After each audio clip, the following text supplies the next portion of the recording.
Hi, we're out at the Oklahoma State Fairgrounds talking to a wonderful friend of ours from many years back. This is Sandy Saunders, the State Fair Manager here at the Oklahoma City Fairgrounds. Sandy, it's good to see you again. Tom, glad to have you out. Appreciate you being here. Dates back a few years, doesn't Just a few. You know, we don't want to count them, but then it's long enough.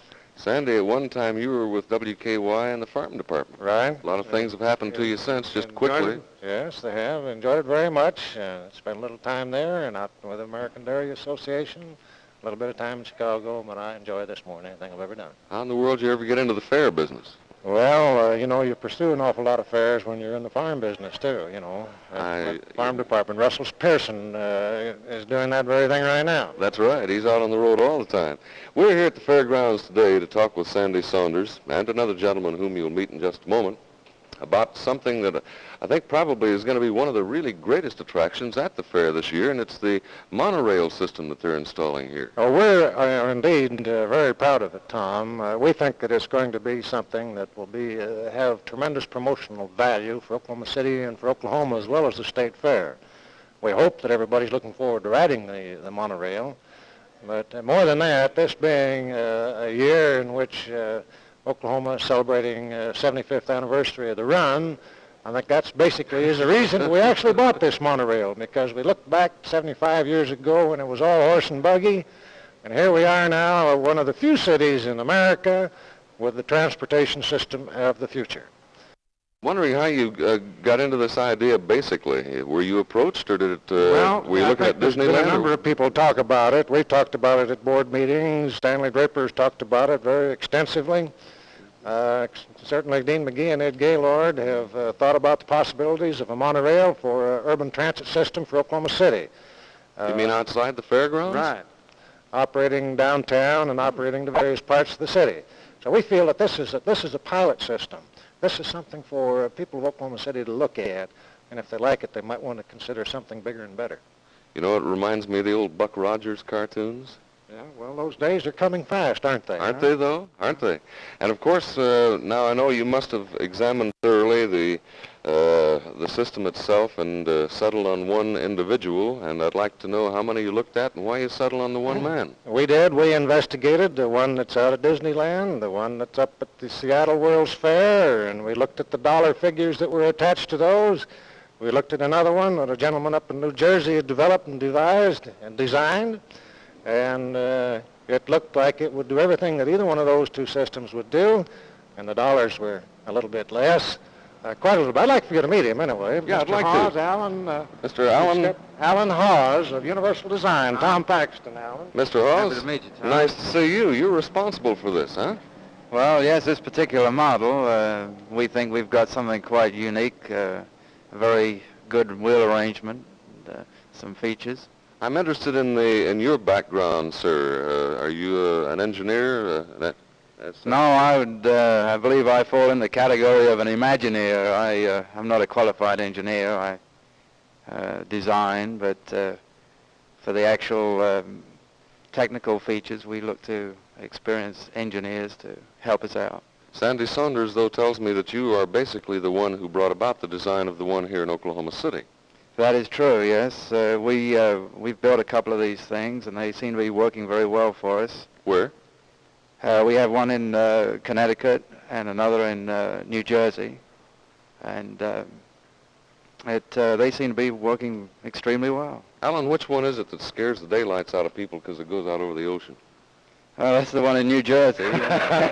Well, we're not going to have that problem here. Let's move over here just a second, if we may, and we can kind of stand just crossways here for the camera's benefit. Maybe perhaps get a little longer shot of the monorail system itself. What is the basic principle of this, sir?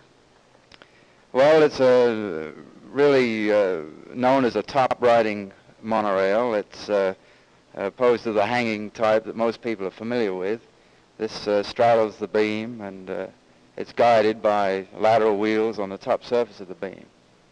What keeps it from falling over? Those are the wheels that I just mentioned. They hug the side of the rail, and it's virtually impossible for the thing to roll over. Mm-hmm. Virtually impossible. Well, it just can't go anywhere. That's what he means. Except around the fairgrounds. Except just follow that beam. Yeah, I was only kidding with I that. think the power system is something that sort of unique on this thing too, Alan. What is that, Alan? Well, due to the economics involved in building this thing and trying to get it together for a minimum cost, we devised a hydraulic system that is its motive power is through an industrial gasoline engine, and each truck throughout the train is independently powered by individual hydraulic motors. How much or how many is this going to seat now?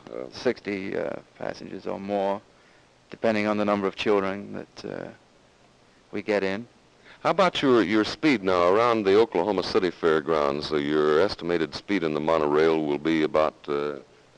Well, the train is capable of maximum speeds of 50 miles an hour, but we'll probably hold that down even on the straightaways. The top speed will probably be in the region of 30 miles an hour. And Sandy, about how long then will it take the folks to make a tour of the fairgrounds? Well, we don't intend to race them around this track. What we intend to do is let people have the feel and the thrill of an operating monorail through those areas of the grounds where there's something to see. We'll go slow enough so they can see it. We'll have PA systems mounted on in each car, a speaker in each car. The operator will talk to them and tell them what's in this building, what's in that building, what's located below them, to the right or the left. In other words, they'll get a descriptive narration of everything on the fairgrounds while taking the ride. And the ride will last from 6 to 7 minutes.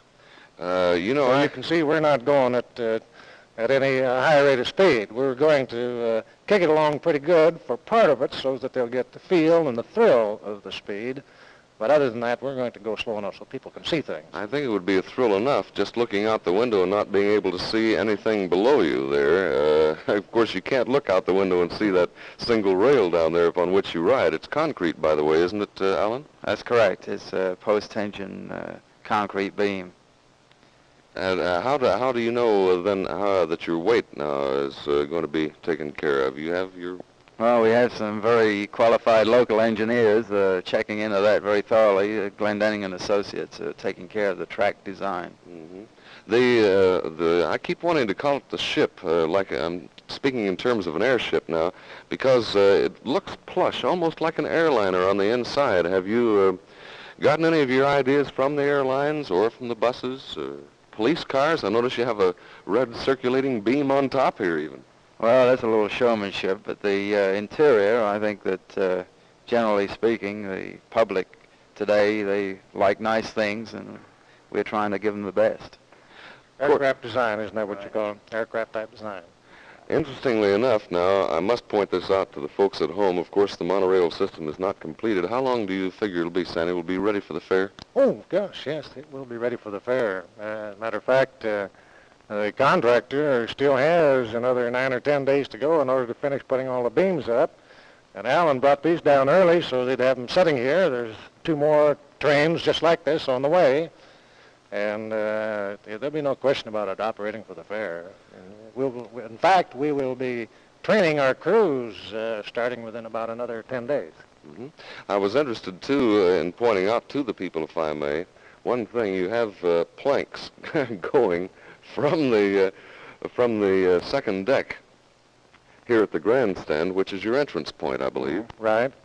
Now, the folks at home are not going to have to walk along these planks. How in the world are they going to get in that thing? We are putting in 160 feet of ramp, which will go right alongside right up to the cars themselves, so that people will walk at a level, same level as the level of the grandstand, onto the ramp out beyond this guardrail, and at the same level right on into the cars. In other words, they should have no fear of injury. None whatsoever at all. Matter of fact, one of the things about monorails that gives us a lot of confidence is the fact that nobody yet has ever been hurt on one. And they've got a lot of experience. There's been one operating in Germany since 1912. Is this out of the city you're speaking of one of the cities in Germany? Yes, it's down in Bavaria. I don't remember the exact city. Beg your pardon, Alan? That's the Wappadal railway system. Yeah. And this is designed for city use as opposed to fairgrounds. Yeah, this is servicing a highly industrial area, and as Sandy says, it's been operating many, many years now, and very, very successfully. Nobody ever gets hurt. Beg your pardon? And nobody ever gets hurt. That's what we like, you see. And I think I like to emphasize that, Tom, because You have been. even at New York, at that World's Fair, or at the Seattle World's Fair, they had a tremendous operation of a lot of people. And, I think you not only bought yourself something I with don't want great... people to feel nervous about getting on it and riding. I wouldn't be the least bit frightened myself. I just wish it was running right now, frankly. Well, but I know that you're still working on it. There's too many installations to be made to get it ready to go right at this moment. Well, I'll tell you, for one thing, when the fair starts, when is the starting date? 26th day of this month. 26th day. Starts on a Saturday, and we go for 9 days. Saturday through a second Sunday. So people have plenty of opportunity to ride that as well as see everything else and enjoy everything else on the fairground. Well, my friends, you're going to have to get out here early in order to beat me to the front of the line on the monorail system here at the fairgrounds. We're going to have the biggest and best fair, I think, ever this year.